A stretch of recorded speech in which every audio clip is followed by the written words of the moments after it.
10 اور 12 سال کی لڑکیاں موبائل استعمال کر رہی ہیں. اب تو آن لائن پڑھائی کے نام پر بڑی آسانی سے ان کے ماں باپ بھی دے دیتے ہیں. موبائل کا استعمال وہ اس 1 سال کے لاک ڈاؤن میں اتنا سیکھ گئی ہیں کہ ان کو جو جیو کی طرف سے اور ایئرٹیل کی طرف سے ملنے والی 1 GB 1.5 GB ان کو پورے دن استعمال کرنا ہے.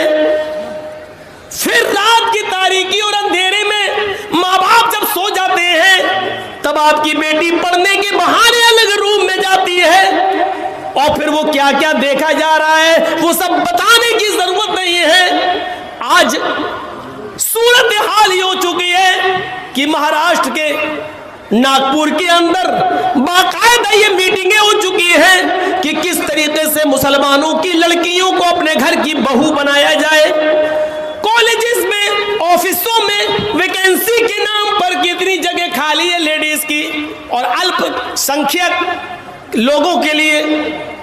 مسلمان بیچارے بھرمار لگائے ہوئے ہیں فلاں کالج میں ہماری بیٹی کا ایڈمیشن ہو جائے گا, جگہ خالی ہے, اور اقلیت کے لیے جگہ خالی ہے.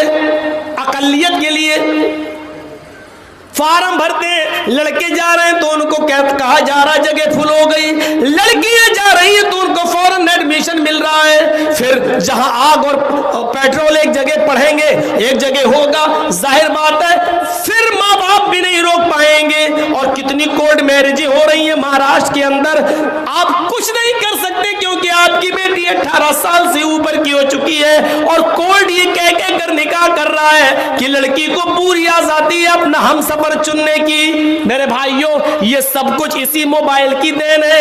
اسی نے زناکاری کے سارے اسباب اور راستے کھول دیے جو آج ہم نے اپنی بیٹیوں کے ہاتھ میں دے رکھا ہے. یہاں سن سب رہے ہیں لیکن کسی ایک کی مجال ایسی نہیں کہ سننے کے بعد جائے اور اپنی بیٹیوں کے ہاتھ سے موبائل چھینے کہ میری بیٹی تمہیں موبائل کی کیا ضرورت ہے, تم تو میرے گھر کی زینت ہو, تم تو میرے جگر کا ٹکڑا ہو, تم کسی اپنی سہیلی سے بات کرنا ہے تو میرے موبائل سے بات کر لو, لیکن میری بیٹی تم موبائل کیوں رکھو گی, تم موبائل کیوں چلاؤ گی. آج کسی باپ کے اندر اتنی ہمت نہیں جو اپنی بیٹی سے یہ کہہ سکے.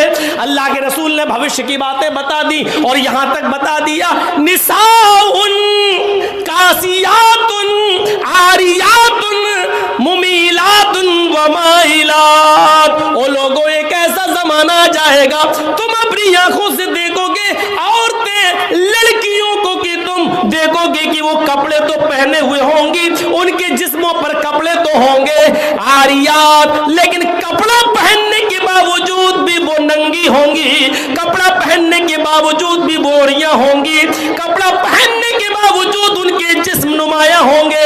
آج کپڑوں کی فٹنگ دیکھ لو, اتنے ٹائٹ کپڑے کہ کپڑا سن لو میری بہنوں, سن لو میری ماں, سن لو اور میری قوم کی بیٹیوں پھر سن لو, جو لڑکی اتنا ٹائٹ شلوار قمیضی کیوں نہ پہنے, ساڑی کیوں نہ پہنے, اتنے ٹائٹ کپڑے پہن لے کہ کپڑا پہننے کے بعد اس عورت یا اس لڑکی کے جسم کا فگر دکھائی دے رہا ہو, اس کی باہیں دکھائی دے رہی ہوں, اس کے شریر کا اس کے جسم کا فگر دکھائی دے رہا ہو کہ یہ اتنے سینٹی میٹر ہوگا, یہ اتنے انچ ہوگا.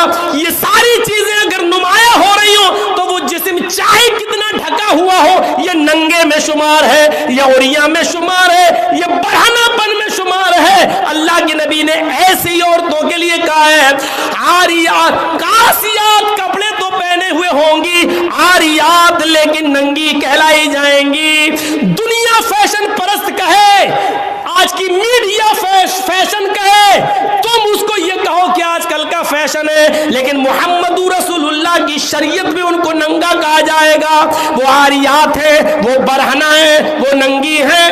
ممیلات و مائلات, لڑکوں سے باتیں کرتی ہو, لڑکوں کی طرف مائل ہوتی ہو اور لڑکے بھی اب ان کی طرف جھکتے ہو, یعنی ہنس ہنس کر باتیں کرتی ہو, گفتگو کرتی ہو, اتنا میک اپ کر کے نکلتی ہو کہ ان کو دیکھ کر لڑکے فریفتہ ہو جائیں اور یہ بھی ان کے اوپر مائل ہو جائیں. جب تم یہ دیکھ لو اپنے زمانے میں اور ایسا ماحول دیکھ لو تو ایسی عورتوں کو دیکھ کر سوچ لینا لا يدخل ایسی عورتیں جنت کے اندر داخل نہ ہوں گی. جنت تو دور, جنت کی خوشبو بھی نہیں ملے گی, جنت کی خوشبو سے بھی محروم ہو جائیں گی. ہمارے اور آپ کے اوپر ہے اپنی بیٹیوں کو کیسے پہنانا ہے, کیسے کپڑے پہنانا ہے, کیا پڑھانا ہے, کہاں جانا ہے. یہاں اچھی بات ہے, اللہ کا شکر ہے, سنا ہے لڑکیوں کا مدرسہ چل رہا ہے, تعلیم نسواں بہت ضروری ہے عورتوں کی. لیکن یاد رکھیے گا میرے بھائیوں, مدرسے کے لوگ مدرسے تک ذمہ دار ہیں. مدرسے کے بعد جب آپ کی بیٹی آپ کے گھر آئے گی تو آپ ذمہ دار ہیں, آپ کو دیکھنا پڑے گا. آن لائن پڑھائی ماحول ہے دیجئے, لیکن آپ وہاں بیٹھیے, آپ کے پاس ٹائم نہیں ہے. آپ اپنی بیوی کو وہاں بٹھائیے کہ میری بچی کے پاس بیٹھے, بھائی کو بٹھائیے کہ وہ آپ کے پاس بیٹھے.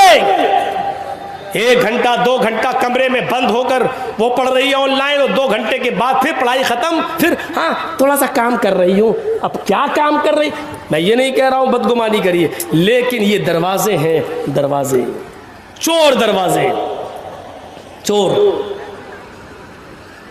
سردیوں کے دن کا تو لڑکیاں دعا مانگتی ہیں اللہ سر, کیوں اچھا موقع ہوتا ہے, لحاف اندر ڈال ڈال کے واٹس ایپ چلاتی ہوں.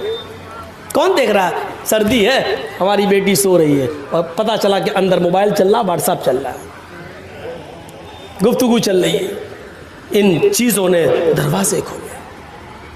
آپ کو معلوم ہے حضرت مریم کی کفالت کر رہے تھے حضرت زکریا, اور جب مریم کے پاس محراب کے اندر, مسجد کے اندر بے موسم پھل آ گئے. بے موسم پھل کا مطلب سمجھ رہے, سیب کا موسم نہیں سیب دیکھا, کیلے کا موسم نہیں کیلا دیکھا. کس نے, حضرت زکریا نے. سورہ مریم پڑھیے میرے بھائیوں. جیسے ہی حضرت زکریا نے مریم کے پاس بے موسم پھل دیکھے, یہ وہی مریم ہے جو اتنی پاک دامن ہے کہ جن کو ان کے کسی شوہر نے, کسی مرد نے نہیں چھوا. اللہ نے اسی مریم سے عیسیٰ کو پیدا کیا. یہ وہ مریم ہے جن کی پاک دامنی کا اعلان عرش والے نے, اللہ نے کیا ہے. یہ مریم ہے جن کی پاک دامنی کا اعلان اللہ نے کیا. لیکن ان کے پاس مسجد کے اندر جب بے موسم پھل دیکھے, زکریا نے, ان کی سرپرست نے جب بے موسم پھل دیکھے تو حضرت زکریا کو غصہ آیا. ان پھلوں کو دیکھ کر مریم کی طرف دیکھا, انا لک ھذا, اے مریم یہ کیا ہے, یہ پھل تیرے پاس کہاں سے آ گیا. تربوز کا موسم نہیں تربوز دیکھ رہا ہوں, خربوزے کا موسم نہیں خربوزہ دیکھ رہا ہوں, آم کا موسم نہیں آم دیکھ رہا ہوں, یہ بے موسم پھل تیرے